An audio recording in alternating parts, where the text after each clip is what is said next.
একবার এক স্কুলের শিক্ষক স্কুলের সমস্ত শিক্ষার্থীদেরকে একটা চমৎকার এক্সপেরিমেন্ট করে দেখাচ্ছিল।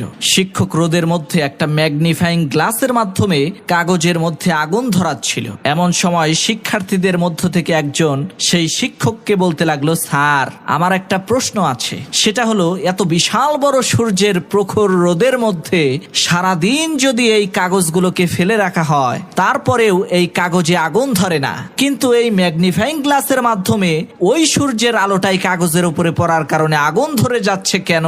এই বিষয়টা আমি বুঝতে পারলাম না। তখন সেই শিক্ষক ওই ছাত্রকে উদ্দেশ্য করে বলতে লাগলো, বাবা, সূর্যের আলো আর তাপ যতই প্রখর হোক না কেন, সূর্য যতক্ষণ পর্যন্ত এই তাপ আর আলো দিয়ে এক জায়গায় ফোকাস না করবে, ততক্ষণ পর্যন্ত আগুন ধরাতে সে সক্ষম হবে না। ঠিক একইভাবে তুমি যতই বুদ্ধিমান হও না কেন, যতই মেধাবী স্টুডেন্ট হও না কেন, যতক্ষণ পর্যন্ত তোমার গোলের উপরে পরিপূর্ণভাবে তুমি ফোকাস না করবা, ততক্ষণ পর্যন্ত তুমি সফল হইতে পারবা না।